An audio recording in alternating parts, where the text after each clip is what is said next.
Il existe une force silencieuse en vous qui peut être en train de déterminer vos résultats, vos relations, et même le respect que vous recevez. Et le plus dangereux, c'est que vous ne l'avez peut-être jamais remarqué. Il ne s'agit pas d'un manque d'effort, ni d'un manque d'opportunité, encore moins de destin. Il s'agit de quelque chose d'interne, de profond et souvent ignoré, qui façonne vos décisions sans que vous en ayez conscience. La vérité, c'est que si vous comprenez cela aujourd'hui, vous pouvez commencer à reprendre le contrôle de votre vie d'une manière que la plupart des gens n'atteignent jamais. Mais pour cela, il faut du courage, parce que ce que vous allez voir peut ne pas être confortable. Et pourtant, c'est précisément ce qui peut vous libérer. Maintenant, suivez-moi avec attention, car ce que vous êtes sur le point de comprendre n'est pas seulement une idée, c'est un schéma réel qui gouverne la vie de nombreux hommes. La plupart croient être aux commandes, pensent savoir qui ils sont et où ils vont. Mais en réalité, ils sont guidés par des impulsions qu'ils n'ont jamais remises en question. C'est ce type d'ignorance qui ne semble pas dangereuse au début, mais qui, avec le temps, finit par coûter cher. Des décisions erronées, des relations qui ne tiennent pas, des frustrations constantes, et cette sensation persistante que, malgré tous les efforts, quelque chose ne s'emboîte jamais complètement. Ce schéma commence de manière subtile, et c'est précisément pour cela qu'il est si difficile à percevoir. Beaucoup d'hommes vivent en pensant qu'ils sont confiants, qu'ils ont une présence forte et qu'ils sont destinés à quelque chose de plus grand. Mais derrière cette apparence se cache un besoin constant de validation qui passe inaperçu. Ce besoin ne se manifeste pas de manière évidente, il se déguise en ambition, en charisme, en assurance, mais au fond, il est lié à un désir profond d'être vu, reconnu et admiré. C'est le premier type, et peut-être le plus répandu de tous, le narcissique. Le narcissique ne se perçoit pas comme quelqu'un de dépendant. Au contraire, il croit être sûr de lui, connaître sa valeur et simplement l'exprimer naturellement. Pourtant, son comportement révèle autre chose. Lorsqu'il entre dans un environnement, son attention ne se porte pas sur les opportunités ou les connexions authentiques, mais sur la manière dont il est perçu. Il observe qui le remarque, qui réagit à sa présence, qui montre de l'admiration et qui l'ignore. Ces détails prennent alors une importance disproportionnée. À partir de là, son comportement commence à fluctuer. Lorsqu'il reçoit de l'attention, il se sent renforcé, plus confiant, plus expansif. Lorsqu'il est ignoré, quelque chose en lui se contracte, même s'il ne le montre pas clairement. Lorsqu'il est confronté, la réaction est souvent encore plus intense, car cela touche directement l'image qu'il a construite de lui-même. Le point central, c'est que son identité n'est pas totalement stable. Elle dépend, en grande partie, de la réponse de son environnement. Et cela crée une dépendance silencieuse qui devient de plus en plus forte avec le temps. Car au lieu de construire une valeur interne, il cherche constamment des confirmations extérieures. Ce cycle ne se satisfait jamais. Peu importe le nombre de compliments qu'il reçoit, les réussites qu'il accumule ou les personnes qui le reconnaissent, il semble toujours manquer quelque chose. Il y a toujours besoin de plus. Plus d'attention, plus de validation, plus de reconnaissance. Et cela génère une usure interne qui n'est pas toujours consciente, mais qui se manifeste sous forme de frustration, d'irritation ou même de démotivation. Cette dynamique affecte également directement sa manière de faire face aux difficultés. Une critique, même constructive, peut être perçue comme une attaque. Un rejet peut prendre une ampleur bien plus grande qu'il ne devrait. Un simple silence peut être interprété comme du désintérêt ou un manque de considération. Et face à cela, les réactions ont tendance à être disproportionnées, oscillant entre le besoin de prouver encore plus sa valeur et le retrait comme forme de protection. Avec le temps, cela compromet non seulement ses relations, mais aussi sa croissance personnelle.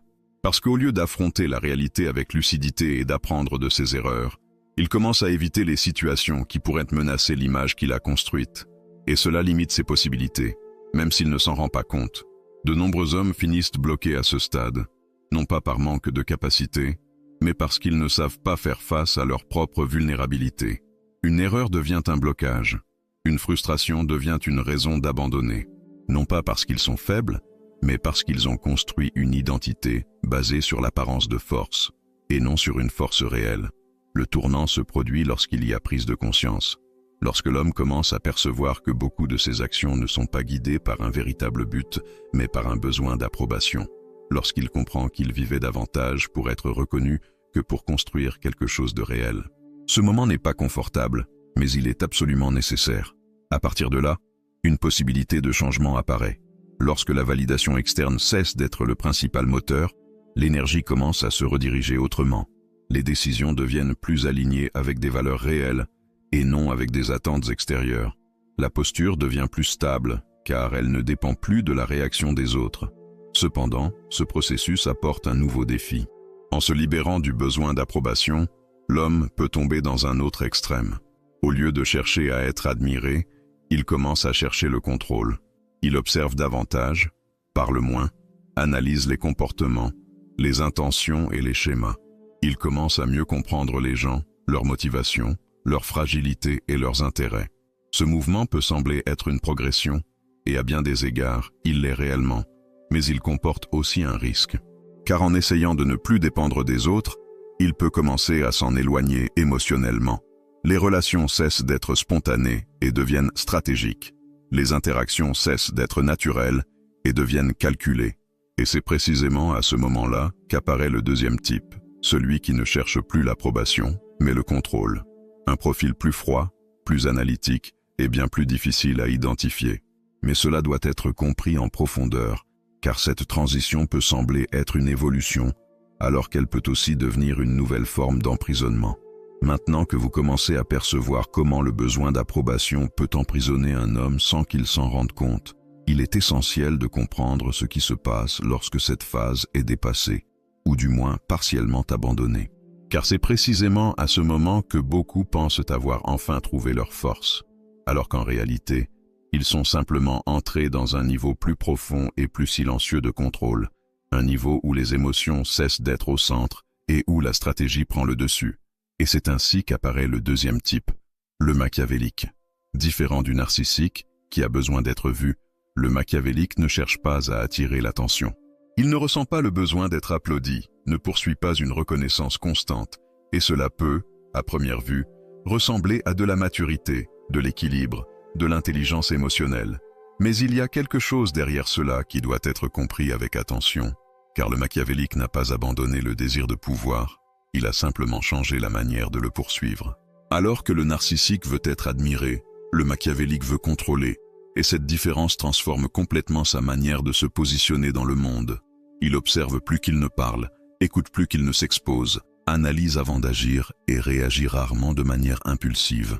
Tout chez lui semble plus calculé, plus précis, plus intentionnel.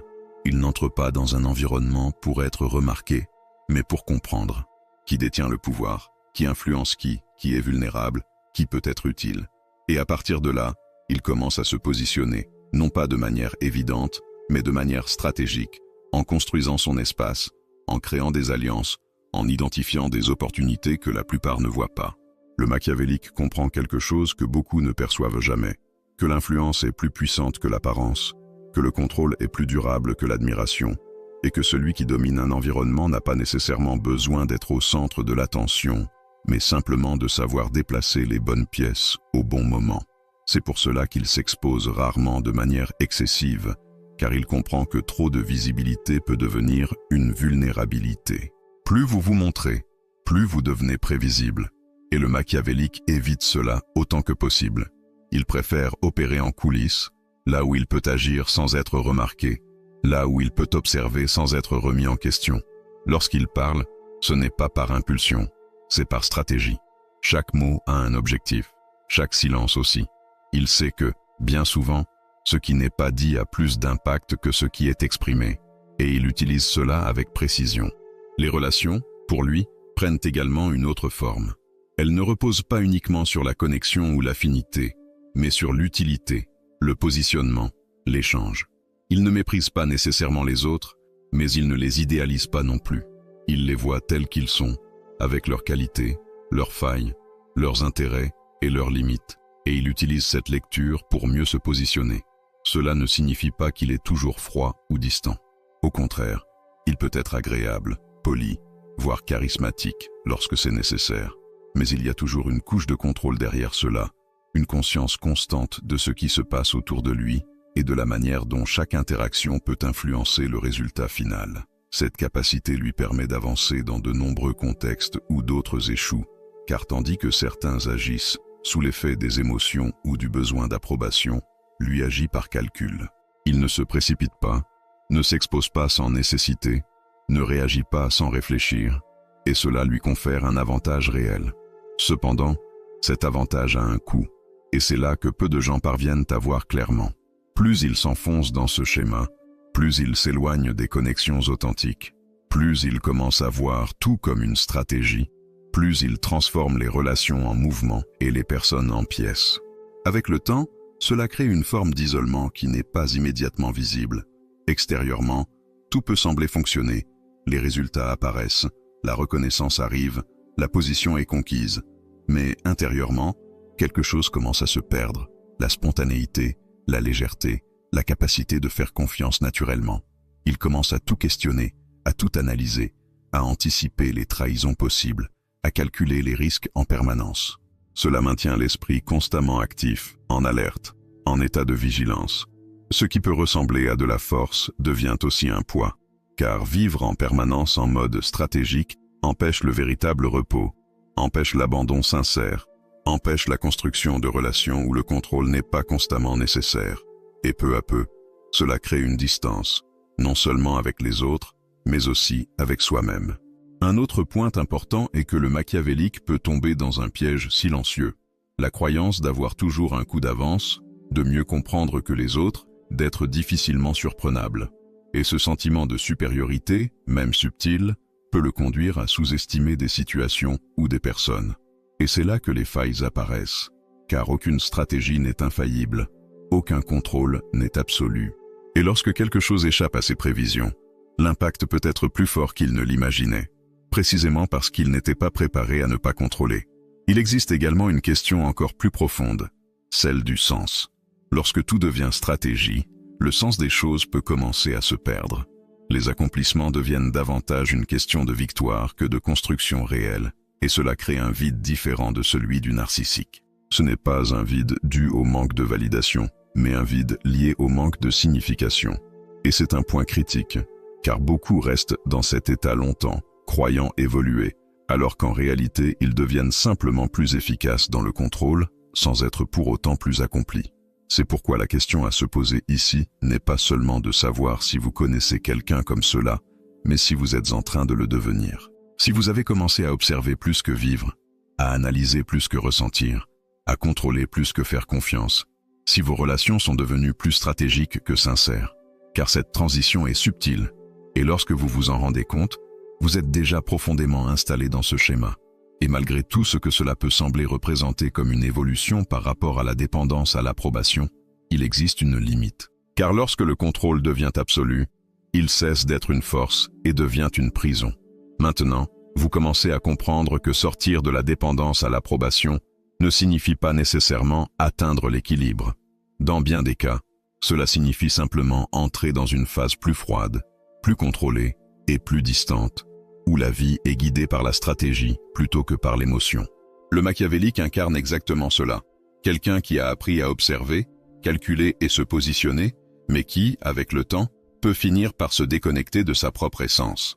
Et c'est précisément de cette déconnexion que naît le troisième type, le plus extrême de tous. Celui qui ne cherche ni approbation, ni contrôle sophistiqué, ni stratégie continue pour agir. Ce troisième type est le psychopathe. Contrairement au précédent, le psychopathe ne se préoccupe pas de la manière dont il est perçu. Il ne cherche pas à construire une image admirable et ne ressent pas non plus le besoin de manipuler de manière complexe pour atteindre ses objectifs. Ce qui le définit, c'est l'absence de barrières internes. Il ne porte pas le poids de la culpabilité, n'est pas limité par la peur du jugement et ne se paralyse pas face aux conséquences émotionnelles de ses actes. Cela rend sa manière d'agir directe, rapide et souvent difficile à anticiper. Alors que le narcissique dépend du regard des autres et que le machiavélique dépend du contrôle de l'environnement, le psychopathe agit à partir de sa propre volonté, sans avoir besoin de ses validations externes ni de structures stratégiques complexes. Il agit parce qu'il veut agir, et cela, en soi, le place déjà dans une position différente. Dans des situations où la plupart hésitent, analysent ou reculent, lui avance. Non pas parce qu'il est plus courageux, mais parce qu'il ne ressent pas le même type de blocage interne qui freine les autres. Cette caractéristique lui donne un avantage clair dans des contextes de pression, de conflit ou de chaos. Là où beaucoup restent paralysés par la peur de l'erreur, les conséquences possibles ou le regard des autres, lui prend une décision et l'exécute. Cela peut produire des résultats rapides, un impact immédiat et même donner une impression de force ou de leadership, en particulier dans des environnements où des décisions difficiles doivent être prises sans délai. Cependant, cet avantage apparent s'accompagne d'un coût extrêmement élevé. L'absence d'empathie, de connexion émotionnelle et de responsabilité affective empêche la construction de relations véritables. Le psychopathe peut interagir, peut même sembler fonctionnel socialement. Mais ces interactions ne portent pas de réelle profondeur. Elles sont superficielles, utilitaires et souvent temporaires. Il est même capable de simuler des émotions lorsque cela est nécessaire. Il peut sembler compréhensif, montrer de l'intérêt, voire paraître impliqué. Mais tout cela relève d'une adaptation et non d'un ressenti authentique. Cette capacité d'adaptation le rend encore plus difficile à identifier, car extérieurement, il peut parfaitement s'intégrer dans différents contextes, tout en restant intérieurement déconnecté. Avec le temps, cela génère un type de vide qui n'est pas facilement perceptible de l'extérieur. Contrairement au narcissique, qui souffre du manque de validation, et au machiavélique, qui peut souffrir de l'excès de contrôle, le psychopathe ne souffre pas de la même manière. Ce qui apparaît, c'est une absence de sens. Les réussites n'apportent pas de satisfaction durable, les relations ne créent pas de véritable attachement, et les expériences ne laissent pas de traces profondes. Cela le pousse à rechercher des stimuli de plus en plus intenses. Comme il n'existe pas de connexion émotionnelle suffisante pour maintenir l'intérêt, il devient dépendant de situations générant un impact immédiat, que ce soit par le risque, le pouvoir ou la domination. Ce schéma peut l'amener à dépasser des limites que la plupart des gens ne franchiraient pas, précisément parce que ces limites reposent sur des valeurs qu'il ne reconnaît pas de la même manière. Malgré cela, il est important de comprendre que le psychopathe n'est pas nécessairement impulsif au sens d'un manque d'intelligence. Au contraire, beaucoup sont hautement fonctionnels, concentrés et capables d'agir avec précision. La différence réside dans l'absence de frein interne qui, normalement, régule le comportement humain. Il n'a pas à gérer la culpabilité après une décision difficile, ne porte pas de remords et ne reste pas attaché au passé de la même manière que les autres. Cette liberté apparente peut être confondue avec de la force, et c'est précisément pour cela que beaucoup, en observant ce type de comportement, en viennent à croire qu'il s'agit du niveau ultime de pouvoir. L'idée de ne pas ressentir de peur, de ne dépendre de personne et d'agir sans hésitation peut sembler séduisante au premier abord, surtout pour ceux qui ont déjà souffert d'insécurité ou de dépendance émotionnelle. Mais cette perception ignore un point fondamental. Sans connexion, il n'y a pas d'appartenance. Et sans appartenance, il n'y a pas de paix. Le psychopathe peut conquérir des espaces, atteindre des positions de pouvoir, mais il construit rarement quelque chose qui possède une continuité émotionnelle. Il domine, avance et passe à autre chose, mais ne crée pas de racines, et cela se reflète à la fin du cycle. Alors que le narcissique peut s'effondrer lorsqu'il perd l'admiration et que le machiavélique peut s'user dans l'excès de contrôle, le psychopathe fait face à une limite différente. Lorsqu'il n'y a plus de stimulation, plus de défis ou lorsque la domination cesse de produire un effet, tout perd son sens. Et sans sens, il n'y a plus de motivation pour continuer. C'est à ce moment que beaucoup ne parviennent pas à aller plus loin, car il n'existe pas de structure interne pour reconstruire. Il sait agir, sait dominer, mais ne sait pas maintenir, ne sait pas reconstruire, ne sait pas recommencer à partir d'une base émotionnelle. Et cela fait que, même après de grandes réussites, le résultat final est l'isolement. Face à tout cela, la question à se poser n'est pas de savoir lequel de ces types est le plus fort, mais lequel influence vos décisions sans que vous en ayez conscience. Car la plupart des gens ne se limitent pas à un seul schéma, mais portent en eux des traits de plusieurs, alternant leur comportement selon le contexte, les expériences et les phases de vie. Peut-être avez-vous déjà cherché de la validation sans vous en rendre compte. Peut-être avez-vous commencé à devenir plus stratégique pour vous protéger. Ou peut-être avez-vous ressenti des moments de froideur où vous avez simplement cessé de vous soucier. Ces signaux ne doivent pas être ignorés, car ils révèlent la manière dont vous gérez vos propres expériences internes. Le point central n'est pas de nier ces caractéristiques, mais de les reconnaître avec honnêteté. Lorsque vous comprenez ce qui vous anime, vous cessez d'être automatiquement dirigé par ces impulsions. Au lieu de réagir, vous commencez à choisir. Au lieu de répéter des schémas, vous commencez à construire des chemins différents. Le véritable pouvoir ne réside pas dans l'élimination de ces parts, mais dans la capacité à les orienter. Le besoin de reconnaissance peut être transformé en discipline. La capacité stratégique peut être utilisée avec conscience, et même la froideur peut être équilibrée par la responsabilité. Le problème n'est pas l'existence de ces aspects, mais le manque de conscience à leur égard. Et c'est précisément ici que se produit la plus grande transformation. Car lorsque vous devenez conscient de votre propre ombre, vous cessez d'être contrôlé par elle. Vous commencez à voir plus clairement, à agir avec plus d'intention et à construire une identité qui ne dépend ni entièrement de l'environnement, ni ne s'en coupe totalement. C'est un chemin qui exige de la maturité, car il ne s'agit pas seulement de force, mais aussi de responsabilité. Il ne s'agit pas de paraître fort, mais d'être cohérent. Il ne s'agit pas de dominer les autres, mais de se maîtriser soi-même. Et lorsque cela se produit, vous n'avez plus besoin de choisir entre approbation, contrôle ou froideur, car vous comprenez comment chacune de ces forces agit en vous, et vous apprenez à les utiliser sans vous y perdre. Mais cette conscience ne naît pas automatiquement. Elle exige de la réflexion, une volonté de faire face à l'inconfort et, surtout, de la constance. Maintenant que vous êtes arrivé jusqu'ici, il est important de comprendre que tout ce qui a été présenté n'est pas seulement une analyse des comportements, mais une invitation directe à un niveau de conscience plus profond. Tout au long de cette réflexion, il est apparu clairement que le narcissique reste prisonnier d'un besoin constant de validation, construisant son identité à partir du regard des autres et devenant émotionnellement dépendant de cela. Le machiavélique, quant à lui, abandonne cette dépendance, mais commence à voir la vie comme un jeu de contrôle, de stratégie et de positionnement, ce qui peut produire des résultats externes, mais crée aussi une distance intérieure et relationnelle. Le psychopathe représente l'extrême de ce parcours, où il n'y a plus d'attachement émotionnel, plus de culpabilité ni de besoin d'approbation, seulement une action directe, une focalisation sur le pouvoir et une déconnexion profonde qui, au final, mène au vide. Le point central qui relie ces trois profils est le manque de conscience de soi. Lorsqu'un homme ne comprend pas ce qui le motive réellement, il agit de manière automatique, croyant être aux commandes alors qu'il est en réalité guidé par des impulsions internes, jamais remises en question. C'est précisément pour cela que tant de personnes finissent dans le frustré, répétant les mêmes schémas et vivant en dessous de leur potentiel, même lorsqu'elles ont la capacité d'aller plus loin. Le véritable changement commence au moment où vous décidez de regarder en vous avec honnêteté. Cela signifie reconnaître les moments où vous avez recherché l'approbation plutôt que le sens, où vous avez voulu tout contrôler par insécurité et où vous vous êtes éloigné émotionnellement pour éviter d'affronter l'inconfort. Ce type de prise de conscience n'est pas facile, mais c'est ce qui vous permet de sortir du mode automatique et de commencer à prendre des décisions plus conscientes. Lorsque vous développez cette conscience, quelque chose commence à se réorganiser en vous. Le besoin de validation perd de sa force, le contrôle cesse d'être une obsession et la froideur ne semble plus être une solution. À la place, vous commencez à trouver un point d'équilibre où vous pouvez agir avec fermeté sans dépendre de l'approbation des autres. Vous positionnez avec intelligence sans transformer tout en stratégie et maintenir votre force sans vous couper émotionnellement.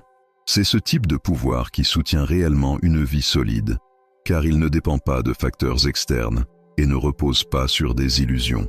Il naît de la compréhension de qui vous êtes, de la maîtrise de vos propres réactions et de la capacité à agir avec intention. Lorsque cela se produit, vos décisions deviennent plus claires, vos relations plus authentiques et vos résultats plus cohérents, car ils ne sont plus dictés par l'insécurité, le besoin ou l'impulsion. La plupart des gens n'atteignent jamais ce niveau parce qu'ils évitent ce type de confrontation intérieure. Il est plus facile de continuer à répéter des schémas que de faire face à ce qui doit être ajusté. Pourtant, ceux qui choisissent ce chemin commencent à construire quelque chose de différent, une base qui ne vacille pas facilement, car elle n'est ni fondée sur l'opinion des autres, ni sur un contrôle excessif, ni sur une absence de ressenti, mais sur la conscience. Face à cela, la question la plus importante n'est pas de savoir quel profil existe, mais lequel a été le plus présent dans votre manière d'agir jusqu'à présent. Plus encore, la véritable question est de savoir ce que vous décidez de faire à partir de cette compréhension, car comprendre sans agir ne produit aucune transformation, et continuer en mode automatique ne fait que renforcer le cycle. Si ce contenu a résonné en vous et vous a apporté un certain niveau de clarté sur votre manière d'agir, cela vaut la peine de renforcer cet engagement envers vous-même. Écrivez ici dans les commentaires. Je reprends le contrôle de mon esprit et de ma vie, car lorsque vous le verbalisez, Vous renforcez une décision intérieure qui peut commencer à transformer votre réalité. Et si vous souhaitez continuer à développer ce niveau de conscience, abonnez-vous à la chaîne, laissez un like, car cela montre que ce type de contenu a du sens pour vous et permet également à ce message d'atteindre davantage de personnes qui n'ont pas encore pris conscience de ce qui influence leur choix.